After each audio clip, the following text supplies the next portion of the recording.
Hi everyone and welcome back to Mandarin Pod for Children. I'm Grace, your host and Mandarin learning coach. To protect speakers' privacy and enhance audio quality, some or all voices in this episode are created with AI assistance. The content is inspired by real-life classroom experiences of the eChineseLearning teaching team. Today's episode is for every parent who's hit a discouraging moment. Your child used to love Mandarin, but now they say it's boring.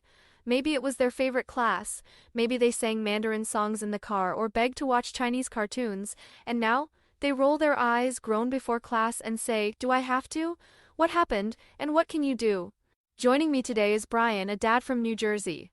His daughter Wendy, age 8, used to be a Mandarin superstar until one day she wasn't. Thanks for having me, Grace.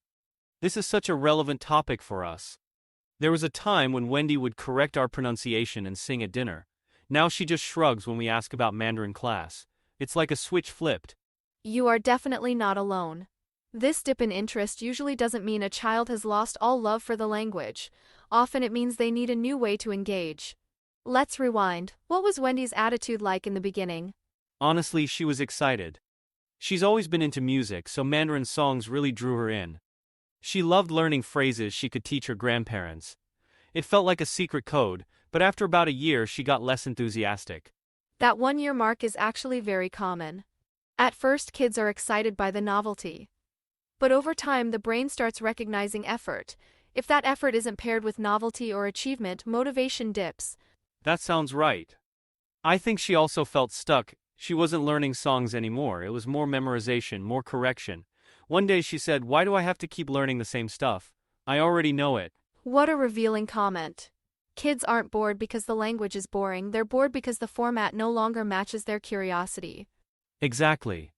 We tried switching teachers, then adding apps. She tolerated it but didn't light up like before. So what did you try next? I asked her one night, if Mandarin could be anything, what would make it fun again? She said, "I want to make something. Not just memorize." That was the breakthrough.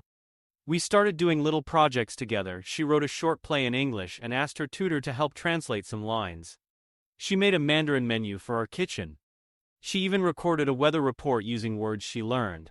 That's fantastic. You gave her a purpose for the language.